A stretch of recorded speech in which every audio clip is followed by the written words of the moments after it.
আমার গোসলের ভিডিও করে, সেই ভিডিওটি দিয়ে সে আমাকে ব্ল্যাকমেল করে, তার সাথে আমার সম্পর্ক মানে শারীরিক সম্পর্ক হয়। যে আমার ভিডিও সেটা না, সেটা আমার বোনেরও ভিডিও করছে সে। 2023 সালের রাজনৈতিক অস্থিরতায় এই তরুণীর দুলাভাইয়ের সাথে তাদের বাড়িতে আত্মগোপনে যান রহিম।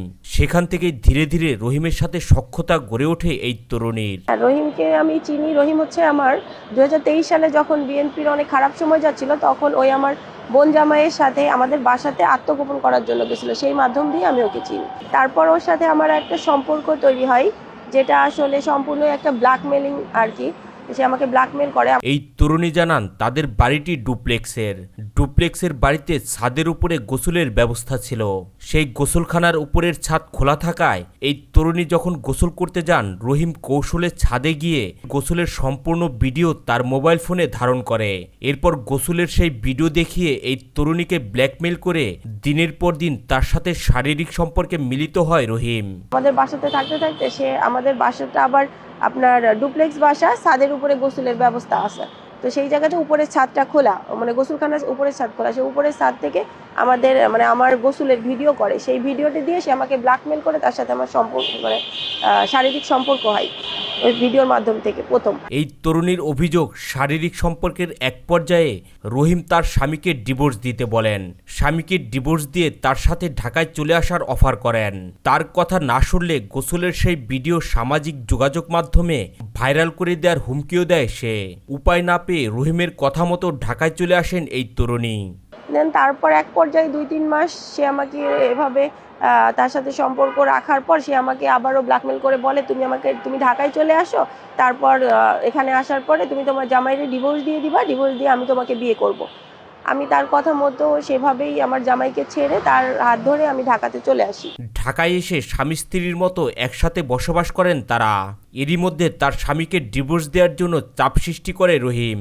এই তরুণীর অভিযোগ, স্বামীকে ডিভোর্স দিলেই বিয়ের প্রতিশ্রুতি দেন পরক্রিয়া প্রেমিক। ঢাকাতে আসার পরে বলতে তার তো কথা ছিল যে আমি চলে আসবো, তারপর আমার জামাইরে ডিভোর্স দিব, সে আমাকে এইরকমই আর বলতো আর কি। তো আসারও অনেক দিন হয়ে গেছে, তারপর দেন এক সময় ডিভোর্স দাও, ডিভোর্স দিলে আমি তোমারে বিয়ে করব, ডিভোর্স দাও। তারপরে সে আমাকে জোর করে ডিভোর্স দেওয়ায়। তবে স্বামীকে ডিভোর্স দেওয়ার পরপরই ধীরে ধীরে রহিমের আসল চরিত্র সামনে আসে এই তরুণীর কাছে। তার অভিযোগ, বিভিন্ন মেয়েদের সাথে অনৈতিক সম্পর্ক ছিল রহিমের। বিয়ের কথা বললেই রহিম তাকে মারধর করত বলেও জানান তিনি। ডিভোর্স তো দিয়ে দিয়েছি আমি গত 24 সালের আপনার নভেম্বর মাসে, কিন্তু ডিভোর্স দেওয়ার পরে তার এই জিনিসগুলোর কি বলবো, তার সমস্যা হচ্ছে, তার কিছু চারিত্রিক সমস্যা আছে, যেগুলো আমি আসলে আগে জানতাম না, ঢাকাতে আসার পর জানতে পেরেছিলাম। সে আরও অনেক বিভিন্ন মেয়েদের সাথে এরকম সম্পর্ক আছে তার সাথে, শুধু যে হাই হ্যালো ফোনে না, অনেক ধরনের মনে করেন তাদের সাথে সব ধরনের সম্পর্কই আছে, যেটা বুঝতেই পারতেছেন আমি কি বলতে যাচ্ছি। এই জন্য আমি ডিভোর্স দেওয়ার পরেও আমি তখন যাকে বারবার বলছি যে আমারে বিয়ে করো, কিন্তু সেই টাইমে তার আমার প্রতি খারাপ আচরণগুলো আবার বেশি হয়েছে। সে আমাকে মারধর করতো বা হুমকি ধামকি দেখাচ্ছে, আগের থেকে ডিভোর্স দেওয়ার পরে তার আচার ব্যবহার আরও বেশি চেঞ্জ হয়ে গেছে। তার অভিযোগ, রহিম শুধু তার নিজের গোসলের ভিডিওই করেনি, বাড়িতে থাকা তার ছোট বোনেরও গোসলের ভিডিও ধারণ করে সে, এবং সেই ভিডিও দেখিয়ে দিনের পর দিন শারীরিক সম্পর্কে জড়াতে বাধ্য করে। হ্যাঁ, সেই ভিডিওটা সেই ভিডিও দিয়েই আমাকে সে ব্ল্যাকমেল করতো, এবং আমি এটা তো আমার হাতে তো পৌঁছাতো না। সে তার ফোন আমাদের ধরতে দিত না, সে দাঁড়াই থেকে ফোন চার্জে দিত, সে কখনো ফোন দেখতে দিত না। সে ওই ফোন ভিডিও দিয়েই আমাকে ব্ল্যাকমেল করছে। শুধু যে আমার ভিডিও সেটা না, সেটা আমার বোনেরও ভিডিও করছে সে। সেগুলো আমি সবকিছু, আমার কাছে প্রমাণ আছে, আমি আপনাদেরকে সবকিছু দিয়ে দেবো। কেউ যদি কখনো সার্চ করে আপনি তাদেরকে দেখাইতে পারবেন। এই তরুণীর অভিযোগ, 1 বছরেরও বেশি সময় প্রেমিক রহিম তাকে বিয়ে ছাড়াই স্বামী স্ত্রীর মতো ব্যবহার করছে। জুলাই আন্দোলনের 2 মাস আগে থেকে একসাথেই আছি আমরা একসাথে আছি, হাজব্যান্ড ওয়াইফের পরিচয় দিয়ে আছি। না 1 বছরের বেশি, 1.5 বছর হয়ে গেল ভাই। জি, 1.5 বছর ধরে একসাথেই আছি আমরা। তিনি বলেন, বিভিন্ন সময়ে বিভিন্নভাবে বিয়ের কথা বললেই নানা অজুহাতে এড়িয়ে যেতেন রহিম।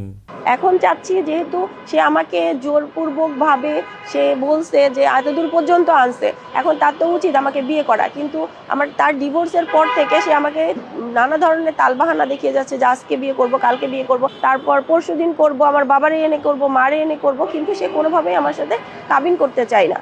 তাহলে তো আমার উদ্দেশ্য তো এটা, তার উদ্দেশ্য তো সৎ না। যে আমার সাথে সে বিয়ে করবে। আইনের দ্বারস্থ হলেও সেখানে কোনো অগ্রগতি নেই বলে জানান তিনি। আমি মামলা করেছি, মামলার অগ্রগতি কোথায়? মামলা তো করেই রেখে দিয়েছি, এখন আমি তো বুঝতে পারছি না এর অগ্রগতি কোথায় হচ্ছে। মামলার মতো চলতেছে, সে তার মতো ঘুরতেছে।